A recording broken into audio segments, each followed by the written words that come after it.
그동안 지리하게 연기에 연기를 거듭하면서 미루어오던 박영수 전 특검에 대한 대장동 50억 클럽 의혹에 대한 1심 재판이 선고되었습니다. 본 1심에서 대장동 50억 약속과 관련하여서는 무죄가 선고되었지만 특정 경제가중처벌법상 수재 혐의 중 일부는 유죄로 인정되어 1심에서 7년이 선고됨과 동시에 법정 구속이 되었습니다. 이에 조선, 동아, 경향, 한겨레, YTN, 연합뉴스 등이 일제히 보도를 했습니다. 이에 대하여 알아보도록 하겠습니다. 대장동 50억 클럽 멤버인 박영수 전 특별검사가 민간업자에게 거액을 수수한 혐의로 13일 1심에서 징역 7년과 벌금 5억 원을 선고받았다. 법원이 이날 박 전 특검의 보석을 취소하면서 박 전 특검은 다시 구속됐다. 서울중앙지법 형사하부의부 33부의 김동현 재판장은 이날 박 전 특검의 특정경제가중처벌법상 수재 혐의 일부를 유죄로 인정하고 징역 7년과 벌금 5억 원을 선고했다. 또 1억 5천만 원의 추징도 명령했다. 함께 기소된 양재식 전 특검보에게도 징역 5년에 벌금 3억 원, 1억 5천만 원 추징을 선고했다.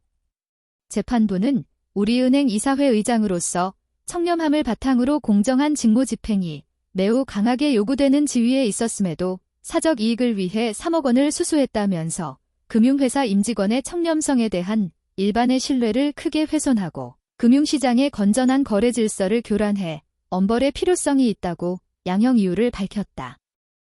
박 전 특검은 우리은행 이사회 의장이던 2014년 10일에서 12월 대장동 컨소시엄 참여와 프로젝트 파이낸싱 대출 청탁을 받고 남욱 변호사 등 민간 사업자에게 200억 원 상당에 해당하는 땅과 건물을 약속받고 대한변호사협회 회장 선거 자금 명목으로 현금 3억 원을 수수한 혐의를 받는다.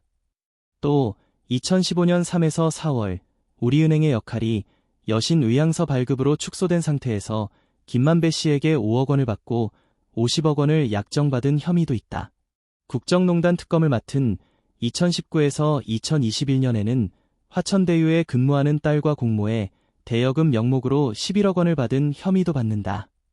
재판부는 이중 박 전 특검이 변협회장 선거자금 명목으로 3억 원을 수수한 혐의를 유죄로 인정했다. 남 씨로부터 200억 원을 약속받았다는 혐의에 대해서는 박 전 특검이 이익을 제공받기로 약속한 사실은 인정된다면서도 약속한 금품 가액이 200억 원이라는 점이 합리적 의심의 여지 없이 증명됐다고 보기 힘들다며 면소 판단했다.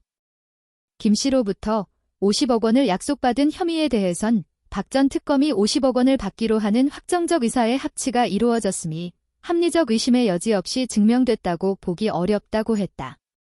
5억 원을 받은 혐의에 대해선 수수 당시 박 전 특검의 우리은행 임직원 임기가 종료된 상태여서 특경법상 수재 혐의가 성립하지 않는다면서 박 전 특검이 5억 원을 받아 바로 화천대유 계좌에 송금한 점을 보면 5억 원의 처분권을 획득했다고 보기 어렵다고 무죄로 판단했다. 박 전 특검 딸이 화천대유에서 대여금 명목으로 11억 원을 수수한 혐의에 대해선 딸이 박 전 특검과 별도 아파트에 거주해 독립적 생계를 유지했어서 경제적 동일체로 볼 수 없다면서 딸이 차용증을 작성했고 일부는 갚기도 한 점을 고려하면 딸이 11억 원을 무상으로 받았다고 볼 수도 없다고 했다. 검찰은 지난해 11월 결심 공판에서 박 전 특검에게 징역 12년과 벌금 16억 원을 구형하고 추징금 17억 5천만 원을 내려달라고 요구했다.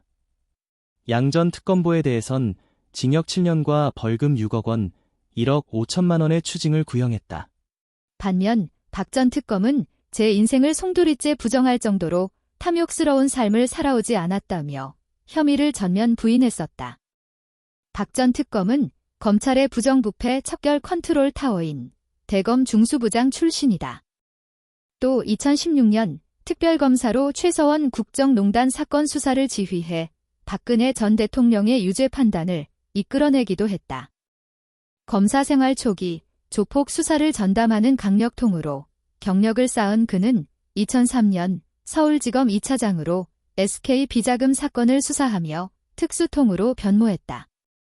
이후 대검 중수부장으로 론스타의 외환은행 불법 매각 사건, 현대차그룹 비자금 사건, 대우그룹 분식회계 사건 등을 맡아 이름을 날렸다.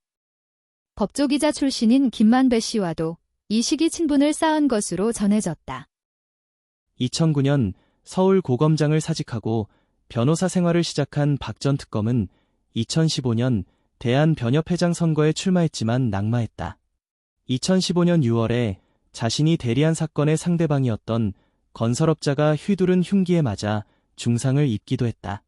변호사로서 평판도 추락했던 박 전 특검은 2016년 최서원 국정농단 특검으로 제2의 전성기를 누렸다. 당시 특검 수사는 박 전 대통령 탄핵 및 사법 처리로 이어졌고 문재인 정부 출범의 결정적 계기가 됐다. 일각에선 박 전 특검에 대해 가장 성공한 특검이라는 평가를 하기도 했다. 그러나 그는 특검 시절 가짜 수산업자 김모 씨에게 포르쉐 차량 렌트비 등 336만 원 상당 금품을 받은 사실이 뒤늦게 드러나 지난해 1심에서 징역 4개월에 집행유예 1년을 선고받았다. 박 전 특검은 대장동 50억 클럽 의혹으로도 검찰의 수사 대상에 올랐다. 검찰 수사 결과 그가 2022년 2월 휴대전화를 망치로 부수고 사무실 PC에 저장됐던 자료와 종이 서류도 상당수 없앤 것으로 나타났다.